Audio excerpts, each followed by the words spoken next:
Cash flow statement का revision करते हैं हम लोग। हिंदुस्तान में जितने भी कैश फ्लो स्टेटमेंट बनते हैं, हमारे एग्जाम में जितने भी कैश फ्लो स्टेटमेंट बनेंगे वो अकाउंटिंग स्टैंडर्ड 3 के हिसाब से बनेंगे। फंडा एकदम सिंपल है कि कैश फ्लो स्टेटमेंट आपको वर्टिकल फॉर्म में बनाना है। वर्टिकल फॉर्म मीन्स ऊपर नीचे लिख करके बनाना है, टी शेप में नहीं बनाना है। दूसरा इंपॉर्टेंट बात है कि कैश फ्लो स्टेटमेंट में आप जितने भी आइटम लिखोगे कैश फ्लो के, वो सारे के सारे आइटम आपको 3 एक्टिविटी में डिवाइड करके लिखने पड़ेंगे। Operating activities, investing activities, financing activities in the same order, in the same order. Operating activity, investing activity, financing activity का अलग से जो जिक्र आएगा वो हम आपके सामने अभी करेंगे थोड़ी देर में। लेकिन ऑपरेटिंग एक्टिविटी का एक फाइनल कैश फ्लो, मान लो ऑपरेटिंग एक्टिविटी में 15 आइटम है, उसका एक फाइनल अमाउंट 15 आइटम को जोड़ करके आउटर कॉलम में चला जाएगा। इन्वेस्टिंग एक्टिविटी में 15 अमाउंट है, एक फाइनल अमाउंट बाहर चला जाएगा। फाइनेंसिंग एक्टिविटी में 15 अकाउंट है, 15 अमाउंट है, एक फाइनल अमाउंट बाहर चला जाएगा। मीन्स आउटर कॉलम में सिर्फ 3 अमाउंट रहेंगे, एक ऑपरेटिंग एक्टिविटी का, एक इन्वेस्टिंग का, एक फाइनेंस एक्टिविटी का। आप यहां पे देखो, मैं एक इनडायरेक्ट मेथड का कैश फ्लो स्टेटमेंट बना करके रखा हूं। देखिए, ये ऑपरेटिंग एक्टिविटी के सारे आइटम्स हैं, फाइनली बाहर निकला तो एक आइटम। ये इन्वेस्टिंग एक्टिविटी के सारे आइटम है, फाइनल बाहर निकला तो एक आइटम। ये फाइनेंसिंग एक्टिविटी के सारे आइटम है, फाइनली बाहर निकला तो एक आइटम। तो आपको कैश फ्लो में बाहर में सिर्फ 3 आइटम दिखाई देंगे, एक ऑपरेटिंग एक्टिविटी का, एक इन्वेस्टिंग एक्टिविटी का, एक फाइनेंसिंग एक्टिविटी का। ऑर्डर यही रहेगा, ऑपरेटिंग, इन्वेस्टिंग, फाइनेंसिंग। जब आप उनको जोड़ लोगे तो जो अमाउंट आएगा उसको बोलेंगे cash generated during the year, net cash generated during the year. उसको आप opening cash and cash equivalent से जोड़ दोगे तो closing cash and cash equivalent आ जाएगा। आउटर कॉलम में आखिरी में ये 3 अमाउंट और लिखा जाता है। वो 3 अमाउंट ऑपरेटिंग, इन्वेस्टिंग, फाइनेंसिंग का लिख देने के बाद net cash generated add opening cash equal to closing cash. इस लास्ट वाले पार्ट को रिकॉन्सिलिएशन भी बोला जाता है, reconciliation of opening and closing cash. ये opening cash and cash equivalent opening balance sheet से आप टैली करके देख सकते हो, closing cash and cash equivalent closing balance sheet से टैली करके देख सकते हो। और ये टैली हो जाना प्रूफ होता है कि मेरा कैश फ्लो स्टेटमेंट करेक्ट बना है। क्योंकि वर्टिकल फॉर्म में कैश फ्लो बना रहे हो, टी शेप में नहीं बना रहे हो, लेफ्ट राइट नहीं लिख पाओगे, तो इनफ्लो और आउटफ्लो को एक साथ लिखना है। तो आउटफ्लोज को ब्रैकेट में लिखा जाता है, इनफ्लोज को simple. Interest paid is an outflow, bracket. Redemption of preference share is an outflow, bracket. Issue of equity share is an inflow, simple. Equity dividend paid, preference dividend paid are outflows, bracket. Sale of investment is an inflow, simple. Interest received is an inflow, simple. तो inflow को बिना bracket के लिख दो, add हो जाएगा। Outflow को bracket में लिख दो, लेस हो जाएगा। नाउ शुरुआत हम लोग यहां से करेंगे कि कैश फ्लो स्टेटमेंट में कैश एंड कैश इक्विवेलेंट्स क्या होता है। तो कैश एंड कैश इक्विवेलेंट का कॉन्सेप्ट है कैश और कैश के जैसा। कैश इक्विवेलेंट में कैश एट बैंक रखा जाता है जो कैश के जैसा ही है, और very very short term investment, advances और डिपॉजिट्स को रखा जाता है। कैश एंड कैश इक्विवेलेंट में ये 5 आइटम आती है। Cash in hand, cash at bank, investments, advances and deposits, जिनके अंदर 2 कैरेक्टरिस्टिक्स होती है। इनके टेन्योर 3 महीने से छोटे होते हैं, from the date of purchase to the date of maturity. Year end का कहीं रोल नहीं है। डेट ऑफ परचेज से डेट ऑफ मैच्योरिटी का टेन्योर 3 महीना से कम होना चाहिए, और इनमें रिस्क एकदम लेस से भी लेस होना चाहिए। Very very insignificant degree of risk, rather we will get known amount of cash, KNOWN, तब उनको आप कैश इक्विवेलेंट बोलोगे। ये 5 आइटम बैलेंस शीट में अगर आपको दिखें, कैश फ्लो का सम आप बना रहे हो और ये 5 आइटम आपको बैलेंस शीट में दिखा, इन 5 को जोड़ करके एक बना लेना और उनको बोलना this is cash and cash equivalent opening balance, this is cash and cash equivalent closing balance. और जब आपको ओपनिंग और क्लोजिंग बैलेंस मिल जाए तो ये सबसे आखिरी में लिखने के काम आएगा। देख लो यहां पर ये दोनों आइटम हम बैलेंस शीट से ला करके लिखेंगे। एक स्पेशल ट्रीटमेंट होता है ओवरड्राफ्ट का। ओवरड्राफ्ट का अगर आपको पता चले बैंक ओवरड्राफ्ट हमारा कैश मैनेजमेंट पॉलिसी के तहत ओवरड्राफ्ट है, तो वो कैश एंड कैश इक्विवेलेंट के अंदर आएगा, छठा आइटम। और अगर आपको पता चले bank overdraft is my finance, it's a loan taken, तो वो फाइनेंसिंग एक्टिविटी में आएगा। ये cash and cash equivalent 5 item से ही बना रह जाएगा। लेकिन अगर बैंक ओवरड्राफ्ट है और आपको पता चला वो कैश मैनेजमेंट का पार्ट है, तो ओपनिंग ओडी अगर -40 है और ये पांचों आइटम 100 100 100 100 100 हैं, तो ये 100 100 100 100 100 500 हो गए, -40 460, तो 460 is your opening cash. Similarly closing में वो लोग 200 200 200 200 है और ये 50 है, तो वो 200 करके 5 1000 minus 50 950 is my closing cash और other closing cash and cash equivalent. Cash and cash equivalent के 2 आइटम माने इतने सारे आइटम को जोड़ करके एक करने का वजह यह हुआ कि कैश फ्लो में इनको एक माना जाता है। They are not 2 item, they are not 5 items, ये एक ही हैं। तो इसलिए इनके अंदर कोई ट्रांजैक्शन अगर होता है, इनमें से कोई 2 आइटम में से एक आइटम गिरता है, एक आइटम बढ़ता है। For example cash deposited into the bank, वो कैश फ्लो नहीं है, मेरा ही रुपया बैंक में जमा कर दिए हम, मेरे को कोई इनफ्लो आउटफ्लो नहीं हुआ, ना तो आउटफ्लो हुआ ना इनफ्लो हुआ। आप बोलेंगे बैंक में इनफ्लो हुआ, कैश में आउटफ्लो हुआ। आप कैश एंड कैश इक्विवेलेंट में क्या हुआ ये बताओ? Cash and cash equivalent change हुआ क्या? नहीं, तो वो कैश फ्लो स्टेटमेंट में नहीं आएगा। तो सबसे इंपॉर्टेंट, सबसे पहला बात कि कैश एंड कैश इक्विवेलेंट के 6 आइटम में से अगर किसी 2 आइटम का एक ऊपर एक नीचे हो जाता है ट्रांजैक्शन करने से, वो कैश फ्लो स्टेटमेंट में आता नहीं है। And the best example is cash deposited into the bank. अब आइए, कैश फ्लो स्टेटमेंट में कोई भी कैश फ्लो हो, उसको या तो ऑपरेटिंग एक्टिविटी या इन्वेस्टिंग एक्टिविटी या फाइनेंसिंग एक्टिविटी में डाला जाता है। ऑपरेटिंग एक्टिविटी का मतलब हुआ आपके बिजनेस से रिलेटेड ट्रांजैक्शन, जो आपका प्रिंसिपल रेवेन्यू प्रोड्यूसिंग एक्टिविटी, जो आपका मेन धंधा है, उससे रिलेटेड ट्रांजैक्शन। उसमें अगर कोई कैश इनफ्लो, अच्छा कैश फ्लो स्टेटमेंट में आने के लिए कैश फ्लो का होना जरूरी है। वो जो कैश एंड कैश इक्विवेलेंट आप देखते हो ना, उन 5-6 आइटम का ऊपर नीचे होना जरूरी है। For example issue of equity shares, रुपया आता है घर में, भले बैंक से आए, बैंक में रुपया घुसे, पर रुपया आता है घर में। सेल ऑफ असेट, रुपया आता है घर में। परचेज ऑफ बिल्डिंग, रुपया का आउटफ्लो होता है।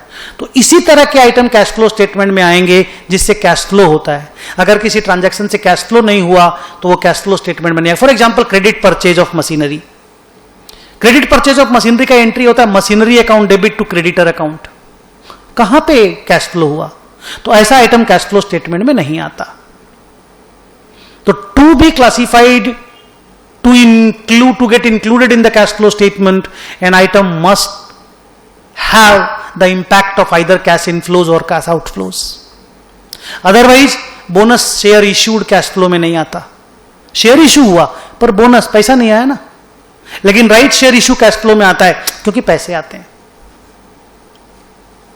Share issued for consideration other than cash, amalgamation में जो कैश फ्लो, जो शेयर इशू करते हैं, कैश फ्लो नहीं हुआ ना, हमको बिजनेस मिला, कैश फ्लो स्टेटमेंट में नहीं आता। अब आइए, ऑपरेटिंग एक्टिविटी में हम लोग कौन से कैश फ्लो को लेते हैं, जिसको हम लोग बोलते हैं मेरा principal revenue producing activity and other ancillary revenue producing activity, जो मेरा धंधा का पार्ट है, उससे होने वाले सारे इनफ्लो आउटफ्लो ऑपरेटिंग एक्टिविटी में आते हैं। Cash sales, collection from debtors, cash purchases, payment to creditors, expenses paid, सब ऑपरेटिंग एक्टिविटी के कैश फ्लो हैं। Plus brokerage received, commission received, मान लो ब्रोकरेज और कमीशन का भी काम करते हैं हम लोग, तो ब्रोकरेज एंड कमीशन रिसीव्ड सब कैश फ्लो स्टेटमेंट में ऑपरेटिंग एक्टिविटी में आते हैं। इन्वेस्टिंग और फाइनेंसिंग एक्टिविटी में परचेज और सेल ऑफ फिक्स्ड असेट और इन्वेस्टमेंट से रिलेटेड इनफ्लो आते हैं। Purchase of building, sale of building, purchase of machine, sale of machine, sale of investment, purchase of investment, ये सब इन्वेस्टिंग एक्टिविटी में आते हैं। फिनांसिंग एक्टिविटी में आपका जो borrowing, equity capital, preference capital का जो इशू, रिडेम्पशन, बाईबैक होता है, कैपिटल से रिलेटेड जो काम होता है, लोन से रिलेटेड जो काम होता है, वो फिनांस एक्टिविटी में आता है।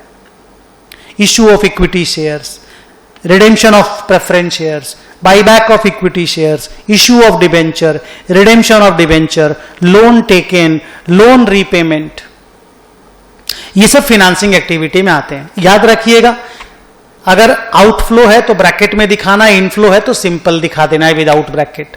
कैश फ्लो टैली हो जाएगा, टेंशन नहीं लेना है। ओके, अब आइए हम आपसे बात करते हैं कि operating activity, investing activity, financing activity, एक एक लाइन में बोले तो आपका जो मेन धंधा है उससे रिलेटेड, आपका जो असेट परचेज, असेट सेल है, इन्वेस्टमेंट परचेज, इन्वेस्टमेंट सेल है, उससे रिलेटेड हो गया इन्वेस्टिंग एक्टिविटी। मेन धंधा से रिलेटेड ऑपरेटिंग एक्टिविटी, और आपका लोन, इक्विटी, प्रेफरेंस कैपिटल से रिलेटेड फिनांसिंग एक्टिविटी के कैश फ्लोज होते हैं। लेकिन कुछ कैश फ्लोज ऐसे होते हैं जो ऑपरेटिंग, इन्वेस्टिंग, फिनांसिंग कहीं पे भी आने को तैयार नहीं होते, उनको ऑपरेटिंग एक्टिविटी में लिखना पड़ता है। For example, pick pocketing loss, मेरे पॉकेट में 5 लाख रुपया था, चोरी हो गया, ऑपरेटिंग है, मेरा धंधा है चोरी करवाना? नो। इन्वेस्टमेंट फिनांस भी नहीं है, कहां दिखाएंगे? ऑपरेटिंग एक्टिविटी में लास्ट में दिखा देंगे। हमारे कैश फ्लो में जब कैश फ्लो स्टेटमेंट बनता है तो ऑपरेटिंग एक्टिविटी में लास्ट में एक जगह होता है एक्स्ट्रा ऑर्डिनरी कैश फ्लोज का, वहां पे अलग से दिखला देंगे। तो अगर कोई आइटम किसी एक्टिविटी में नहीं आ पाता है तो ऑपरेटिंग एक्टिविटी में उसको अलग से एक जगह बना करके दिखलाया जाता है। नाउ एक एक करके मैं आपको कैश फ्लो स्टेटमेंट के स्पेसिफिक बातों के बारे में बताता हूं। अगर कोई आपको बोले ऑपरेटिंग एक्टिविटी का मेन 6 आइटम बताओ, मेन, तो आप बोलना cash sales, collection from debtors, cash purchases, payment to creditors, expenses paid, taxes paid. Main item. Taxes भी इनकम टैक्स वाला, बिकॉज टैक्सेस को लेकर के अलग डिस्कशन है, मैं 2 मिनट की बात कर रहा हूं। इन्वेस्टिंग एक्टिविटी का मेन 5-6 आइटम बताओ। Purchase of fixed asset, sale of fixed asset, purchase of investment, sale of investments. Finance का 5-6 आइटम बताओ। Equity issued, equity bought back, preference issued, preference bought back या redemption, debenture issued, debenture redeemed, loan taken, loan repaid. ये memory के लिए। अब आइए हम लोग बात करते हैं और एक्स्ट्रा आइटम्स के बारे में। For example, interest. इंटरेस्ट अगर आप पे कर रहे हो तो लोन पे कर रहे होगे, लोन फिनांस है तो इंटरेस्ट पेड भी फिनांस। इंटरेस्ट रिसीव्ड किस पे किए होगे? इन्वेस्ट जहां पे किए हो, इन्वेस्टमेंट से इंटरेस्ट मिलता है, जहां इन्वेस्ट करते हैं वहां से इंटरेस्ट मिलता है। तो इन्वेस्टमेंट, अगर इन्वेस्ट करना इन्वेस्टिंग एक्टिविटी है तो इंटरेस्ट का मिलना भी इन्वेस्टिंग एक्टिविटी। सेम तरीके से डिविडेंड पेड फिनांस, लेकिन डिविडेंड रिसीव्ड इन्वेस्टमेंट। अब यही अगर आपका इन्वेस्ट करना या लोन लेना देना ऑपरेशन है तो ये सब आइटम ऑपरेटिंग एक्टिविटी माना जाएगा। लेकिन डिविडेंड पेड हमेशा ही फिनांसिंग एक्टिविटी रहेगा, बिकॉज डिविडेंड पेड आप इक्विटी शेयर होल्डर लोगों को करते हैं और इक्विटी शेयर कैपिटल जो है वो हमेशा फिनांस एक्टिविटी में आती है। तो डिविडेंड पेड हमेशा फिनांस रहेगा। लेकिन ये जो बाकी 3 चीज आप देख रहे हो, अगर किसी का धंधा ही फिनांस का, जैसे banking company, finance company, NBFC company, ये तीनों आइटम जहां मैंने फिनांस इन्वेस्टमेंट लिखा 1 2 3 1 2 3, ये तीनों आइटम ऑपरेटिंग बन जाएगी। पर डिविडेंड पेड हमेशा ही किसी भी कंपनी के लिए फिनांसिंग एक्टिविटी ही रहेगा। अब टैक्सेस को अगर मैं डिवाइड करके बोलूं, एक होता है इनकम टैक्स, एक होता है कैपिटल गेन टैक्स, एक होता है कॉर्पोरेट डिविडेंड टैक्स। जो कॉर्पोरेट डिविडेंड टैक्स अब अबॉलिश हो गया पर एग्जाम में आ सकता है। तो इनकम टैक्स ऑपरेटिंग हो गया बिकॉज आपके बिजनेस का टैक्स है। कैपिटल गेन टैक्स इन्वेस्टिंग हो गया क्योंकि आप असेट बेचते हो तो आपको कैपिटल गेन टैक्स आता है। Capital asset sold gives rise to capital gain taxes. और डिविडेंड का टैक्स है corporate dividend tax. Dividend paid क्योंकि फिनांसिंग है तो कॉर्पोरेट डिविडेंड टैक्स भी फिनांसिंग एक्टिविटी में दिखलाना पड़ेगा।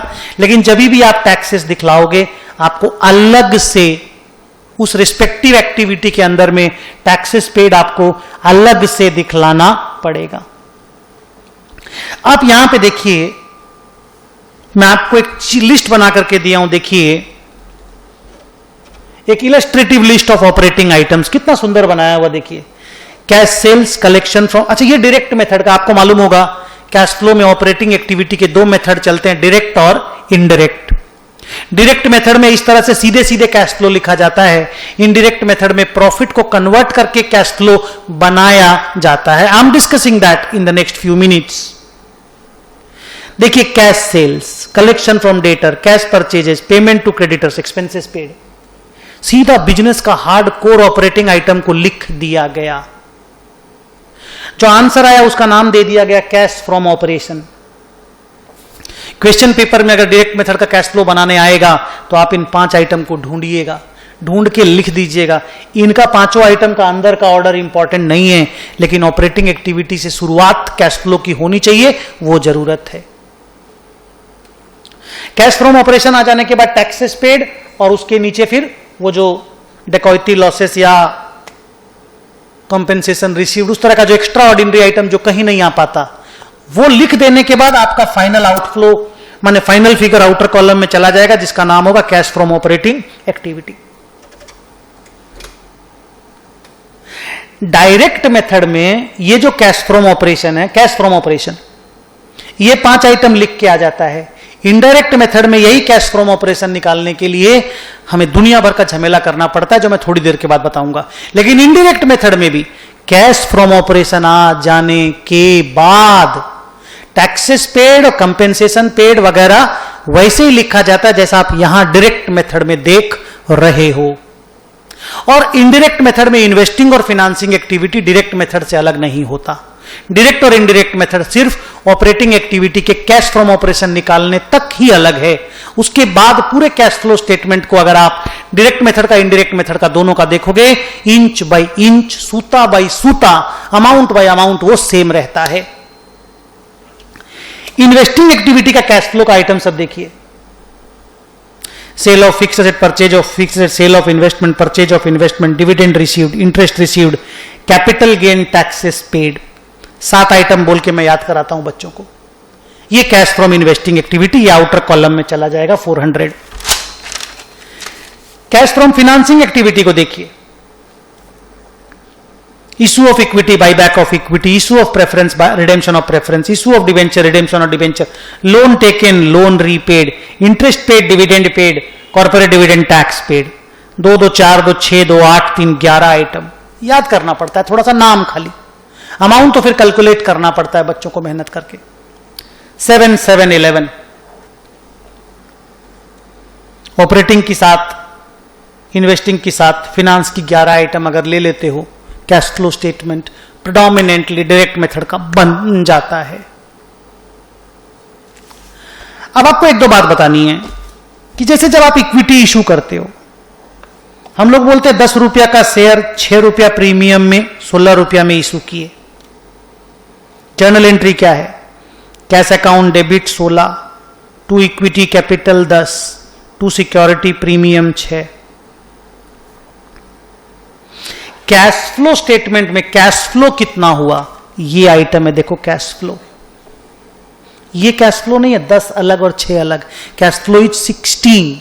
तो आप जब इश्यू ऑफ इक्विटी शेयर दिखाओगे 16 दिखाओगे। सिमिलरली बाईबैक प्रीमियम में होता है मिला करके दिखाना है, डिस्काउंट होता है माइनस करके दिखाना है। हालांकि डिस्काउंट पे आजकल इश्यू बाईबैक होता नहीं है, क्वेश्चन पेपर में कुछ भी हो सकता है, बाईबैक तो हो ही सकता है। नाउ अगर हम कोई फिक्स्ड असेट 40 का WDV है, हम 11 प्रॉफिट में 51 लाख में बेचते हैं, जर्नल क्या है? Cash account debit 51, to building 40, to profit and loss 11। Cash flow कितना है? ये है cash flow. Sale of building 51 lakh दिखाना पड़ेगा। तो एक्चुअल जो किसी भी ट्रांजैक्शन का कैश फ्लो होता है ना, जो कैश बुक में आता है, वही कैश फ्लो स्टेटमेंट में लिखना पड़ता है। क्लोज करता हूं कि प्रीमियम में शेयर इश्यू होने से प्रीमियम जोड़ के कैश फ्लो लिखना है, डिस्काउंट में बाईबैक होने से डिस्काउंट माइनस करके कैश फ्लो लिखना है, प्रॉफिट में एसेट बिकने से प्रॉफिट जोड़ के कैश फ्लो लिखना है, लॉस में एसेट बिकने से लॉस माइनस करके जो अमाउंट आएगा वो कैश फ्लो में लिखना है। एक्चुअल कैश फ्लो को कैश फ्लो में लिखना है। That is important. अब आइए, अगर इनडायरेक्ट मेथड का कैश फ्लो बनाते हैं तो क्या होता है। तो इनडायरेक्ट मेथड का कैश फ्लो का रूल है कि you will start with profit before tax. हम लोग बोलते हैं when profit before tax is converted into cash from operation, PBT will be converted into cash from operation by adjusting all the non-cash items, all the non-operating items and items of changes in the working capital. We call it indirect method. या फिर under indirect method, word देखो, under indirect method, profit before tax is converted into cash from operation. Profit before tax is converted into cash from operation by adjusting all the non-cash items, non-operating items and changes in the working capital. तो आपको पहले question से PBT ढूंढना होगा। PBT अगर आप ढूंढ नहीं पाते हो तो पीबीटी निकालना होगा। और पीबीटी क्या होता है दुनिया में सबको मालूम है, आप लोगों को भी मालूम है। पीबीटी से स्टार्ट होगा। ओके, सबसे पहले हम लोग उसमें एडजस्ट करेंगे non cash item. Non cash item माने वो आइटम जो पीएल में डेबिट क्रेडिट हुआ है लेकिन कैश आउटफ्लो इनफ्लो नहीं हुआ है। फॉर एग्जांपल डेप्रीशिएशन, ऐसा 3 आइटम होता है, depreciation, preliminary expenses written off और amortisation of grant. Depreciation and amortisation बहुत आइटम देखा होगा तुम लोगों ने पीएल में, नॉन कैश आइटम है। जनरल एंट्री में डेप्रीशिएशन टू कैश नहीं होता है, डेप्रीशिएशन टू असेट होता है। Preliminary expenses return off, payment पहले हो जाता है, बाद में लोग धीरे धीरे राइट ऑफ करते हैं कुछ लोग। अमोर्टाइजेशन ऑफ ग्रांट, ग्रांट मिल जाता है पहले लेकिन धीरे धीरे पीएल में भेजते हैं लोग। तो जो धीरे धीरे पीएल में जब भेजा जा रहा है तब वो कैश फ्लो नहीं है, पहली बार में जब मिला हमें ग्रांट तब कैश फ्लो हुआ है। और ग्रांट रिसीव्ड को फिनांसिंग एक्टिविटी में लिखिएगा प्लीज, ग्रांट रिसीव्ड को फिनांसिंग एक्टिविटी में कैश फ्लो में लिखिएगा प्लीज। लेकिन ग्रांट अगर अमोर्टाइज होकर के पीएल में गया है वो कैश फ्लो नहीं है, उसने प्रॉफिट को झूठ मूठ बढ़ा दिया है, गिरा दीजिएगा। डेप्रीशिएशन कैश फ्लो नहीं है, उसने प्रॉफिट को गिरा दिया है, एड बैक कर लीजिएगा। Preliminary expenses return of cash flow नहीं है, उसने प्रॉफिट को गिरा दिया है, एड बैक कर दीजिएगा। ये जो आप एड बैक करेंगे ना तीनों आइटम नॉन कैश आइटम के रूप में एड बैक होगा। एड लेस कुछ भी हो, एड उसको करना है जिसने पीएल को गिराया है, लेस उसको करना है जिसने प्रॉफिट को बढ़ाया है। उसके बाद non operating items like interest income, dividend income, interest expense, profit on sale of fixed asset, loss on sale of fixed asset, profit on sale of investment, loss on sale of investment. ये सारे item profit को ऊपर नीचे करती हैं लेकिन ये operating items नहीं है, दे आर आइदर इन्वेस्टिंग और फिनांसिंग आइटम्स। हम लोग बना रहे हैं cash from operation, operating cash flow पता कर रहे हैं, तो इन सारे आइटम को प्लस माइनस कर देंगे। और उसके बाद वर्किंग कैपिटल चेंजेस को, वर्किंग कैपिटल चेंजेस में ये सब आइटम लेंगे, debtors, creditors, stock, bills receivable, bills payable, outstanding expense, prepaid expense, 7 item. इनके चेंजेस को जब एडजस्ट कर दोगे तो कैश फ्रॉम ऑपरेशन आ जाएगा। तो मैं रिपीट करता हूं, under indirect method we convert PBT into CFO by adjusting non cash items, non operating items and changes in the working capital. मैं एक बार आपके सामने वो लिस्ट दिखाता हूं, आप जरा लिस्ट देखिए, याद करने के काम आएगा। ये देखिए, नॉन कैश आइटम में depreciation and amortisation, preliminary expenses return off और amortisation of grant. Generally 3 item आता है, इस जात के जितने भी आइटम रहेंगे एड लेस होंगे। ये दोनों आइटम ऐड होते हैं क्योंकि इन्होंने प्रॉफिट को गिराया होगा, ये आइटम लेस होता है क्योंकि इनकम का है, प्रॉफिट बढ़ाया होगा, हम लेस कर देंगे। ये रहा नॉन ऑपरेटिंग आइटम, उसके बाद इनको प्लस माइनस करना पड़ता है, interest income, interest expense, dividend income. Profit on sale of investment, loss on sale of investment, profit on sale of asset, loss on sale of asset. इसमें एक ही चीज याद रखिएगा कि डिविडेंड जो प्रपोज, जिसको डिक्लेयर डिविडेंड बोलते हैं, डिविडेंड एक्सपेंस, वो क्योंकि पीबीटी में नहीं आता, वो एडजस्टमेंट का जिसको बोलते हो अप्रोप्रिएशन का आइटम है, तो गलती से डिविडेंड डिक्लेयर्ड को ऐड मत कर दीजिएगा।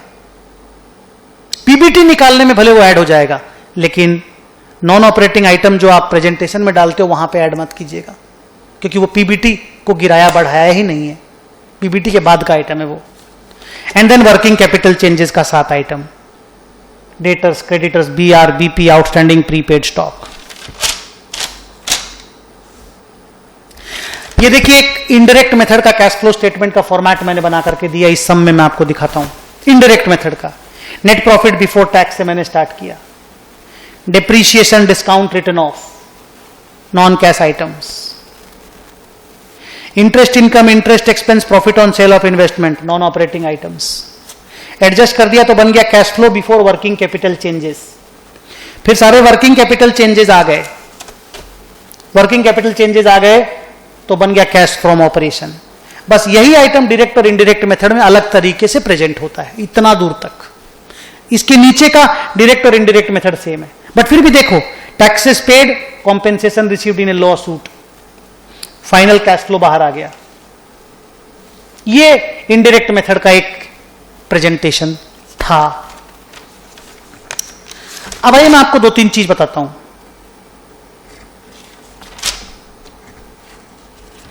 एक तो बहुत सारा सम होगा जिसमें आपको पीबीटी निकालने बोलेगा। मैं आपको एक तो प्रेजेंटेशन देता हूं, आप उससे समझिएगा। मान लीजिए PBT 1000, less taxes provided 300, PAT 700, less transfer to general reserve 100, less dividend declared 200, profit transfer to balance sheet 400। Problem क्या है, क्वेश्चन पेपर में आपको 400 दिया रहेगा, आपको 1000 निकालना पड़ेगा, क्योंकि कैश फ्लो की शुरुआत करने के लिए आपको पीबीटी लिखना होगा, और पीबीटी इज 1000। आपको सम में 400 दिया हुआ है, opening profit loss, closing profit loss के बीच का गैप 400, क्योंकि प्रॉफिट बैलेंस शीट में 400 गया है, तो बैलेंस शीट में 2 प्रॉफिट दी हुई है, ओपनिंग प्रॉफिट 900, क्लोजिंग प्रॉफिट 1300। तो आप बोलेंगे okay profit during the year 400, but वो तो profit during the year balance sheet से लाए हो ना, तो बैलेंस शीट में तो प्रॉफिट एकदम आखिरी वाला होता है, सब एडजस्ट करने के बाद वाला होता है। उसको 1000 में कन्वर्ट करने के लिए आपको ये 3 item, provision for tax, transfer to reserves और डिविडेंड डिक्लेयर्ड, ये तीनों आइटम को ऐड बैक करना पड़ेगा, तब आपको प्रॉफिट बिफोर टैक्स मिलेगा। तो हम लोग को एक वर्किंग नोट बनाना होगा कुछ इस तरह का, देखिए, जिसमें we will start with profit during the year. ये हमें बैलेंस शीट से मिलेगा, opening PL balance, closing PL balance के गैप से। उसमें हम transfer to reserves, dividend declared और प्रोविजन फॉर टैक्स जब ऐड बैक कर देंगे तो प्रॉफिट बिफोर टैक्स मिल जाएगा, और इसी प्रॉफिट बिफोर टैक्स से हम कैश फ्लो स्टेटमेंट की शुरुआत करेंगे, जहां हम नॉन ऑपरेटिंग, नॉन कैश और वर्किंग कैपिटल चेंजेस को एडजस्ट करेंगे तो कैश फ्रॉम ऑपरेशन आ जाएगा।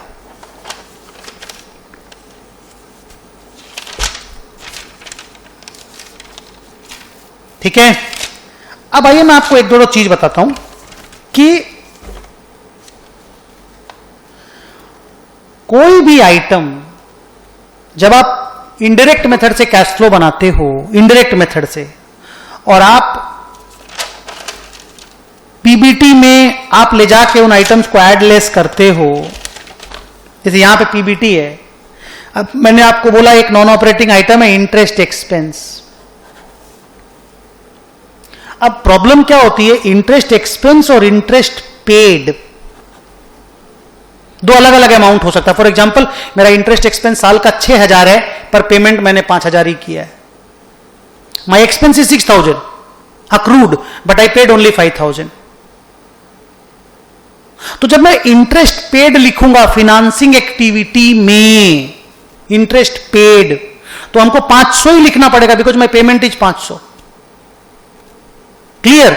लेकिन मैं जब इंटरेस्ट एक्सपेंस बोल करके एड बैक करूंगा ऑपरेटिंग एक्टिविटी का CFO कैश फ्रॉम ऑपरेशन निकालने के लिए, तो वहां इंटरेस्ट एक्सपेंस ऐड बैक होता है, प्रॉफिट में 600 माइनस हुआ है, तो हमको गलती सुधारने के लिए 600 ऐड बैक करना पड़ेगा। तो mind my words, when you write interest paid, write the paid amount in the financing activity, but when you add back interest expense in the CFO indirect method, तो add back 600 rupees, that is interest expense. Okay, now अगर आपको cash flow statement बनाते वक्त कोई भी item में यह पता करने में प्रॉब्लम हुआ कि कैश कितना आया कितना गया, उस आइटम का लेजर बना दो, फिक्स्ड असेट लेजर बना दो, शेयर कैपिटल लेजर बना दो, टैक्सेस लेजर बना दो, provision for tax, advance tax. अगर आप डायरेक्ट निकाल पाते हो आइटम को तो कोई प्रॉब्लम नहीं है, लेजर मत बनाना, प्लस माइनस कर देना। लेकिन अगर आपको लगता नहीं आप नहीं कर सकोगे तो लेजर बना दो। लेजर बनाओगे, टाइम थोड़ा ज्यादा लगेगा पर आप करेक्ट होंगे। और नहीं तो आप कोई भी आइटम ढूंढना हो, मेरा एक मंत्र है, ओपनिंग से क्लोजिंग का जर्नी। फॉर एग्जाम्पल मान लीजिए आपके पास fixed asset opening 400, closing 500, during the year purchase किए हैं 300 का असेट, डिप्रीसिएशन बताओ। तो जो परचेज किए ड्यूरिंग द ईयर 300 का असेट, वो तो कैश फ्लो में चला जाएगा, cash from purchase of asset investing activity. पर डिप्रीसिएशन को एड बैक करने के लिए इनडायरेक्ट मेथड में मेरे को डिप्रीसिएशन का अमाउंट चाहिए, तो ओपनिंग से क्लोजिंग का जर्नी 400, 300 परचेज किए 700, अभी हुआ 500, 200 गिरा, डिप्रीसिएशन। और यही 200 लेजर में भी बना सकते हो, fixed asset balance brought down 400, to bank 300, by depreciation 200, by balance CD 500। तो लेजर से जो डिप्रीसिएशन निकला, बातचीत करके ओपनिंग से क्लोजिंग की जर्नी करके भी वही निकला। जर्नी करके निकालना इजी होता है, लेजर बनाने में वक्त लगता है। जैसे आप कॉन्फिडेंट हो वैसा कर देना, पर कुछ भी करोगे ब्रैकेट में वो वर्किंग तो दिखाना ही पड़ेगा। ये डिप्रीसिएशन हमको एड बैक करने की। अच्छा, अगर मान लो डिप्रीसिएशन दिया हुआ है तो परचेज बैलेंसिंग फिगर निकाल सकते हैं। कैसे? 400 से स्टार्ट करेंगे, 200 डिप्रीसिएशन, 400 माइनस 200 बचा 200, 200 हैज बिकम 500। कैसे? परचेज 300। तो कुछ भी दिया होगा, आप ओपनिंग से क्लोजिंग का जर्नी करेंगे ना, मिसिंग फिगर निकल के आ जाएगा। कैश फ्लो का सबसे बड़ा मंत्र यही है कि ओपनिंग से क्लोजिंग का जर्नी कर लो। ओके, याद रखिएगा, अगर आप अमलगमेशन करते हो और अमलगमेशन में आप बिजनेस खरीदते हो, बिजनेस परचेज टू वेंडर और पेमेंट वगैरह करते हो, उसमें अगर आप शेयर इशू करते हो तो वो कैश फ्लो में नहीं आता। That is not an issue of equity share. लेकिन वही रुपया देके बाजार से शेयर इशू करते हो, माने रुपया जो मिलता है, जिसको फाउंडेशन में आप लोग इशू एंड फॉरफीचर का चैप्टर पढ़ते थे, तो वो शेयर इशू है, वो आता है। यहां देखिए मैंने इसका एग्जांपल दिया, देखिए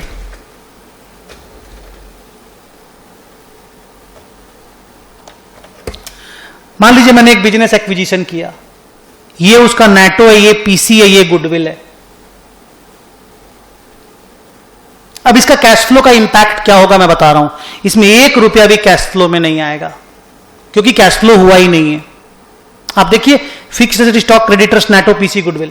लेकिन यही मैं अगर पीसी का पेमेंट 700 रुपया कैश में करता, यहां तो मैंने 70 शेयर 10 रुपया करके इशू किया ना एग्जाम्पल में, अगर मैं 700 रुपया कैश में देता तो इन्वेस्टिंग एक्टिविटी में लिखना पड़ता payment for business acquisition 700, investing activity में पेमेंट फॉर बिजनेस परचेज। लेकिन अभी ये कोई आइटम कैश फ्लो में नहीं आएगा। अच्छा, इसका अलग प्रॉब्लम एक तो और है। अब इसके कारण purchase of fixed asset in cash का कैलकुलेशन भी टेंशन में आ जाएगा। कैसे? मान लो आपने ड्यूरिंग द ईयर एक बिजनेस एक्विजिशन किया, उसका ये अकाउंटिंग था। अब मान लो आपका ओपनिंग बिल्डिंग था 900, क्लोजिंग बिल्डिंग है 1400,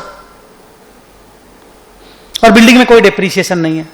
opening building 900, closing building 1400। Opening से क्लोजिंग का जर्नी करो, 900 और 400 1300, बिजनेस एक्विजिशन से 1300, 1300 से 1400 जो हुआ वो है बिल्डिंग परचेज इन कैश। 900 से जो 1400 500 हुआ वो बिल्डिंग परचेज इन कैश नहीं है। देखो 400 तो अमलगमेशन का बिल्डिंग परचेज है, तो सिर्फ 100। तो ये भी केयरफुली कि जब आप अमलगमेशन करते हो तो उसका जो असेट लायबिलिटी एक्वायर होता है वो कैश फ्लो में नहीं आता है, तो उसका इंपैक्ट केयरफुली हटाना पड़ता है जब आप building purchase, stock purchase, creditor, ये सब का स्टॉक और क्रेडिटर्स का वर्किंग कैपिटल में एडजस्टमेंट करना पड़ता है। Changes in the working capital भी वैसे ही निकलेगा इनके इंपैक्ट को हटा करके। जैसे मान लो स्टॉक है तो आप तो वर्किंग कैपिटल में करते हो ना, जैसे मान लो ओपनिंग स्टॉक 900 और क्लोजिंग स्टॉक 1220, तो आप तो बोलते हो ना 320 का स्टॉक बढ़ गया तो कैश गिर जाएगा, तो changes in the working capital में 320 ब्रैकेट में लिख देते हो नॉर्मली। पर अमलगमेशन के अगर 200 स्टॉक ऐड हुआ है तो 120 लिख पाओगे, 120, क्योंकि 320 परचेज करके नहीं आया है, 320 आउटफ्लो नहीं है, 200 तो अमलगमेशन से आया है, तो 120 ही कैश से आया है। तो अगर बिजनेस एक्विजिशन के साथ कैश फ्लो का सम आया तो पहले ये नेटो गुडविल पीसी का एक वर्किंग नोट बना लेना। अगर पीसी का पेमेंट कैश में हुआ तो कैश फ्लो में दिखला देना, नहीं हुआ तो ये इग्नोर हो जाएगा। और इन सारे आइटम्स का जब ओपनिंग से क्लोजिंग का जर्नी करोगे ना तो इनको नॉन कैश, जिसको बोलते हैं अमलगमेशन के थ्रू से एडलेस हुआ है, इनको वैसे एडलेस कर देना जैसा एग्जांपल में मैंने आपको बताया। सिमिलरली अगर आप एक्सपोर्ट इंपोर्ट करते हो तो फॉरेन करेंसी से जो कैश फ्लो आता है वो उस दिन का एक्सचेंज रेट लेके लेना जिस दिन आपको सच्ची में कैश फ्लो हुआ। फॉर एग्जाम्पल, मान लो आपने $100 का माल बेचा 4 जनवरी को, उस दिन $1 ₹70 का था, तो आपने एंट्री मारी डेटर्स टू सेल्स 7000, ये कैश फ्लो नहीं है, कहां कैश है इसमें। लेकिन जिस दिन आपके पास पैसा आया, मान लो 15 मार्च को, उस दिन $1 73 का था, तो आपको रुपया भी 7300 मिलेगा। आपकी एंट्री आएगी cash account debit 7300, to debtor 7000, to foreign exchange fluctuation 300। Cash flow कौन सा है? ये 7300। तो कैश फ्लो उस दिन का कैश फ्लो लिया जाता है जिस दिन सच्ची में आपका डेटर से पैसा रियलाइज हुआ। अब हां, इसमें जब आप कैश फ्लो में लिखोगे तो कैश कलेक्शन फ्रॉम डेटर 7300 मत लिखना, क्योंकि एस बोलता है कि फॉरेन करेंसी फ्लक्चुएशन का कैश फ्लो में अलग से लिखा जाएगा। तो आप लिखना collection from debtor 7000, foreign exchange fluctuation gain realised 300। ठीक है। अगर फॉरेन एक्सचेंज गेन आपके पीएल में दिख रहा है और रियलाइज्ड नहीं हुआ है, आपको पता चल जाता है कि गेन दिख रहा है, रियलाइज्ड नहीं हुआ है, तो वो कैश फ्लो में नहीं आएगा। अगर आप इनडायरेक्ट मेथड से पीएल बनाए हो, माने कैश फ्लो बना रहे हो और प्रॉफिट बढ़ा हुआ है, तो उस आइटम को गिरा देना, foreign exchange gain unrealised minus, क्योंकि वो कैश फ्लो नहीं है। लेकिन अगर रियलाइज्ड हो गया तो वो कैश फ्लो है। तो अगर वो इनडायरेक्ट मेथड में प्रॉफिट में एडेड है तो प्रॉफिट में एडेड रहने देना, उसको हटाना मत, बिकॉज इट इज रियलाइज्ड। तो फॉरेन एक्सचेंज गेन या लॉस कैश फ्लो में तभी आता है जब वो रियलाइज्ड हो जाता है।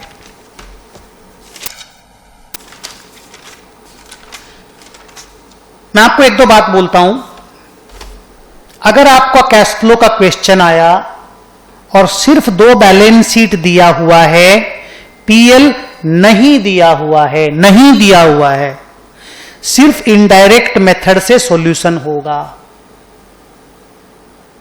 सेकेंड बात, अगर 2 बैलेंस शीट दिया हुआ है और पीएल भी दिया हुआ है तो डायरेक्ट इनडायरेक्ट दोनों से सॉल्यूशन पॉसिबल है।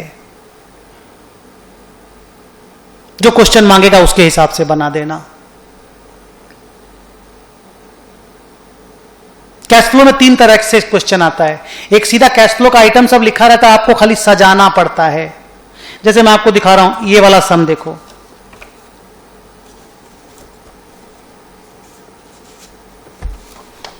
ये वाला सम देखो, बैलेंस शीट नहीं है, आइटम दिया हुआ खाली बैठ के सजा दीजिए। सबसे छोटे सम होते हैं, कम मार्क्स के होते हैं। ये भी देखो वैसा ही, बैलेंस शीट नहीं है, आइटम सब लिखा हुआ खाली सजा दीजिए। ये भी वैसा ही, आइटम सब लिखा है खाली सजा दीजिए, अरेंज कर दीजिए। तो फॉर्मेट आपको मालूम है, अरेंज कर दीजिए, कैश फ्लो कंप्लीट हो जाएगा। अब ये आइटम देखिए, बैलेंस शीट दिया हुआ है और बोलेगा कैश फ्लो बनाइए, और पीएल दिया हुआ नहीं है, इनडायरेक्ट मेथड से बनेगा, डायरेक्ट मेथड से नहीं बनेगा। ये देखिए, बैलेंस शीट दिया हुआ है, पीएल नहीं दिया हुआ है, कुछ इंफॉर्मेशन है नीचे में, इनडायरेक्ट मेथड से बनेगा, प्रॉफिट को कन्वर्ट करके बनेगा, डायरेक्ट से नहीं बनेगा। अब ये सम देखिए, दो बैलेंस शीट भी है और एक पीएल भी दिया हुआ है, डायरेक्ट इनडायरेक्ट दोनों से बन जाएगा। इनडायरेक्ट से तो ऑब्वियसली बन जाएगा, दो बैलेंस शीट है, इनडायरेक्ट से तो बनेगा ही, डायरेक्ट से भी बन जाएगा, क्योंकि कलेक्शन फ्रॉम डेटर निकालना होगा ना, तो आपको क्रेडिट सेल का फिगर चाहिएगा जो पीएल में है। डायरेक्ट मेथड में पेमेंट टू क्रेडिटर लिखना पड़ता है, तो परचेज चाहिए। एग्जाम में डायरेक्ट मेथड के सम थोड़े कम आते हैं, इनडायरेक्ट मेथड के सम थोड़े ज्यादा आते हैं।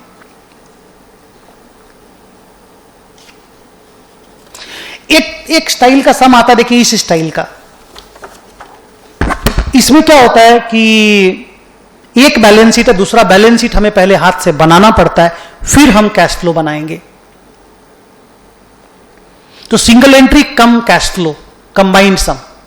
तो पहले आप सिंगल एंट्री का कॉन्सेप्ट यूज करके इस ओपनिंग बैलेंस शीट को क्लोजिंग बैलेंस शीट बना दो, फिर दो बैलेंस शीट मिल जाएगी तो कैश फ्लो आप बना देंगे। So this is how we revised the cash flow statement.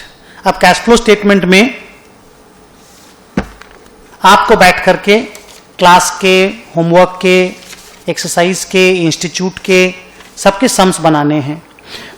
मैं आपको एक प्रॉपरली जरा एक कैश फ्लो स्टेटमेंट को रीड कर देता हूं। आप एक बार मेरे साथ खाली रीडिंग में ध्यान दो। इनडायरेक्ट मेथड का कैश फ्लो है, कंप्यूटेशन ऑफ पीबीटी से स्टार्ट होता है।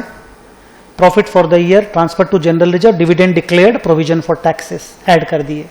प्रोविजन फॉर टैक्स कितना है इसको पता करने के लिए प्रोविजन फॉर टैक्स का अकाउंट बनाना पड़ सकता है। प्रॉफिट बिफोर टैक्स से कैश फ्लो स्टार्ट हो गया, इनर कॉलम में लिख के। Depreciation, preliminary expenses return off, add back हो गया। Profit on sale of plant, profit on sale of investment, interest expense, plus minus हो गया। नॉन ऑपरेटिंग आइटम, ये दोनों नॉन कैश आइटम। एडलेस हुआ, cash profit before working capital changes आ गया। सारे वर्किंग कैपिटल चेंजेस लिख दिए। वर्किंग कैपिटल चेंजेस का कॉन्सेप्ट क्या है? असेट अगर बढ़ा तो ब्रैकेट कैश आउटफ्लो, असेट अगर गिरा कैश इनफ्लो, लायबिलिटी बढ़ा कैश इनफ्लो, लायबिलिटी गिरा कैश आउटफ्लो। एक लाइन में याद करो, असेट इंक्रीज कैश आउटफ्लो। इस कॉन्सेप्ट से आपको वर्किंग कैपिटल चेंजेस की आइटम लिखनी पड़ती है। लिखा तो आ गया cash from operation. Taxes paid दिखा दो, एक्स्ट्रा ऑर्डिनरी आइटम सब दिखा दो। Cash from operating activity outer column. Item देखिए ना, नाम सब। सेल ऑफ लैंड्स, अब इन्वेस्टिंग लिख रहा हूं, sale of land, sale of plant, sale of investment, purchase of plant, purchase of investment, dividend received, सारे इन्वेस्टिंग आइटम को लिख दिया, आउटर कॉलम में शिफ्ट कर दिया। Financing, issue of equity share, redemption of preference share, issue of debenture, interest paid, dividend paid, ये सारे amount निकालने पड़ते हैं हम लोगों को। कोई कोई सम में अमाउंट दे देता है, कोई कोई सम में निकालना पड़ता है। निकालने के लिए ओपनिंग से क्लोजिंग का जर्नी करना पड़ता है। कोई भी अमाउंट नहीं दिया है, ढूंढना है। परचेज ऑफ असेट दिया है, सेल ऑफ असेट नहीं दिया, ढूंढो। इशू ऑफ कैपिटल दिया, बायबैक नहीं दिया, ढूंढो। लोन टेकन दिया, लोन रीपेमेंट नहीं दिया, ढूंढो।